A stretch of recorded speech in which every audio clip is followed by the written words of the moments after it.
And in this video, we're going to go over whether it's worth for you to sell your home to an investor.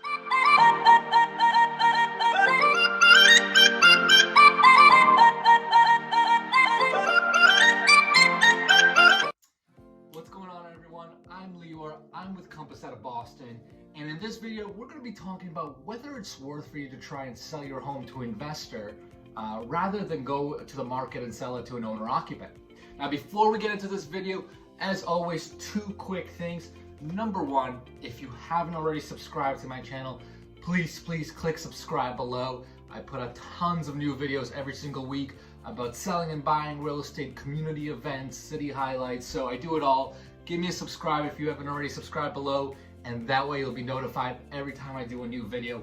And number two, if you're even thinking about buying, selling, investing, leasing, or doing anything with real estate, give me and Taylor a call. Our contact info is below. We work 24/7 for you guys. So just hit us up, tell us what you need, what you're thinking, and believe me, we'll take care of you. So let's get into today's content, which is, if you're a homeowner and you're thinking of selling, is it worth for you to try and sell to an investor privately instead of listing with an agent and putting it on the market?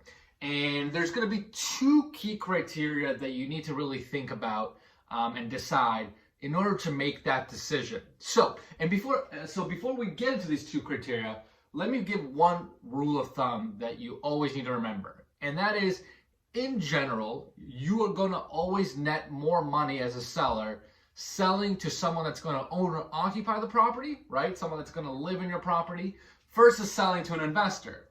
So you might be thinking, well, Lior, if I always make more money selling to an owner occupant, why would I even bother selling to an investor? So now we're going to go into these two criteria of when it does potentially make sense for you to sell to an investor. So criteria number one is condition of the property.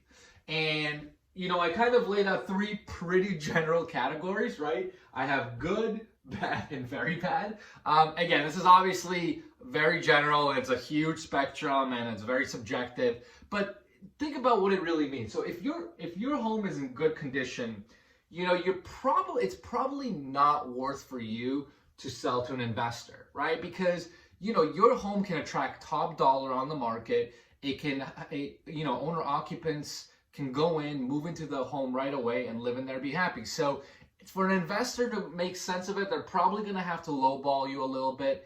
And it probably does not make sense for you to sell to an investor. Now let's go to the other extreme, which is the very bad. So if your home or property that you own, right, is in really bad condition, right? It needs a gut rehab, it needs a ton of work. For whatever reason, it just has not been maintained, and it needs new plumbing, new electrical, new framing, all that good stuff. If that's your scenario, then it may make a lot of sense to sell to an investor. And the reason for that is, well, first and foremost, if you put that kind of home on the market, right, owner occupants cannot live in that kind of home, right? They're not going to move into like a completely, a home that needs a ton of work.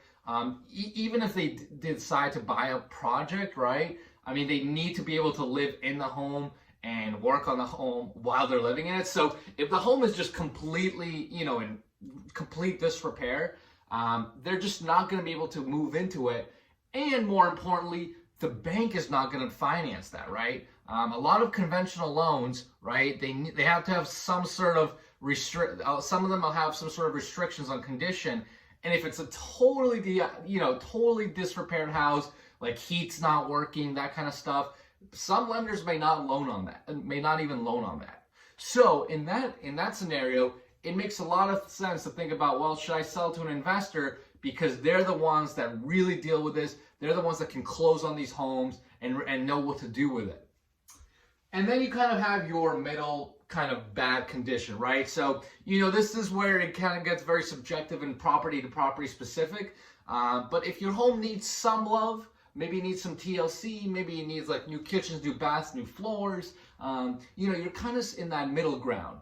And you can make the argument of, well, I can try to put it on the market with an agent and sell it to an owner occupant, right? And that certainly happens a lot, especially in the Boston area, right, where there's so many old homes. Or you could it might make sense to sell to an investor, right? Because an investor, again, this is something that's kind of more up their wheelhouse, right? They can close on it. This is what they do for a living.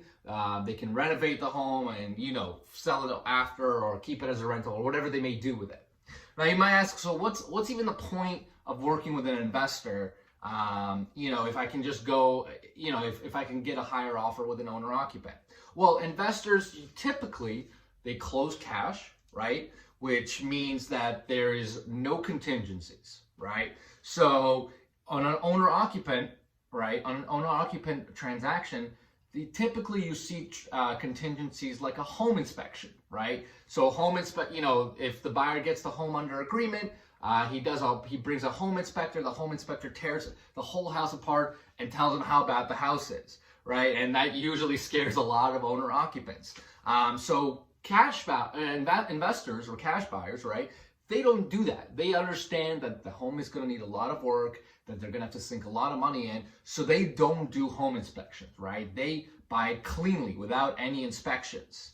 The other typical contingency that homeowners use is the mortgage contingency. So basically saying, look, I'm going to proceed with the buying of the home, but if for whatever reason the bank, says no, whether it's because of my personal finances or whatever the reason may be, I'm backing out, right? And if you are in a situation where you really need to sell, that can hurt.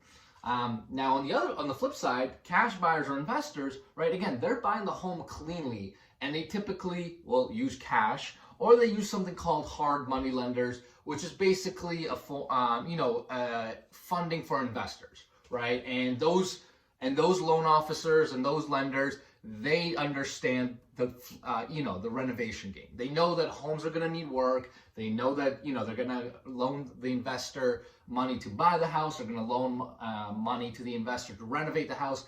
They are in that game, so their financing, if they're going to use it, is much easier, much cleaner than a typical local lender, local community bank, or if you're going to use if the buyer's going to use Bank of America, or whatever. Their financing is much, much easier. And again, they also don't typically put mortgage contingencies, which means that if for whatever reason they don't close on the house, that investor loses their deposit. So that rarely happens, so they obviously do close on the home. Whereas again, an owner occupant, it's much easier for them to back out of the deal if their bank just says, we can't lend on this because you filed on your taxes, something was wrong, right? Whatever. So that kind of brings us to the next point, which is if you're in the situation, we got to talk about your personal situation and preference. So if you're in a situation where you need to sell, right? Say you need to sell because you gotta use the money to pay off some other debt, or you need the money for another investment, or whatever, college, whatever it may be, right? But you really, really need that money, right? You're taking a lot of risk working with an owner occupant, right? Because again, like we talked about, owner occupants are going to have different contingencies, and their transactions are going to be a lot longer, right? They typically in Boston they're typically anywhere from 35 to 45 days, depending on the transaction. Now, if you really need to sell, that could be a long time, and it'll be even longer if the deal falls apart in the middle and you have to start all over. But on the other hand, working with an investor, right, if you're in that situation, an investor can come in, close within 3, maybe 4 weeks, right? Say 21, 28 days, whatever it may be. And again, it's a lot more of there's a much less smaller chance that deal is going to fall apart with an investor because A, they have no contingencies. So if they walk away from the deal, they're losing all their deposits. And B, again, this is what the investors do for a living, right? So they understand how the game works. They do this on a day-to-day basis. They can close the deal, which is one of the big advantages of working with them. And the other part to this is not only the situation, but also your preference, right? There's plenty of people that, when they go to sell their homes, they don't necessarily want to put it on the market and deal with things like open houses, having people drive by their homes, walk through their homes, right? They just don't want all that attention. And for better or for worse, that's just some people's preference. So if that's your preference and you really don't want anyone to know about your sale, or you just want something very, very quiet, but you want something guaranteed again, right? Because you still want to sell the home, working with an investor could make sense for you, right? So in that situation, again, you can get a private investor. They can come in, usually do pretty clean offers with not a lot of contingencies, and you can get the sale done that way without attracting any attention, from the marketplace, from buyers, et cetera, et cetera. So bottom line is there's these two kind of criteria are critical, right? When trying to decide whether it's worth for you to sell your home to an investor, or if it's worth for you, again, hiring an agent, putting the house on the market, attracting a ton of attention to it, and selling it that way. There's really no right or wrong, right? Each seller has their own situation, own unique preferences, and they just have different goals, right? So, make sure you really evaluate these criteria, and that will kind of help you think whether you should go on this path of selling with an agent or try to sell to an investor. So hopefully that makes sense, guys. If you guys have any questions just put them in the comments below.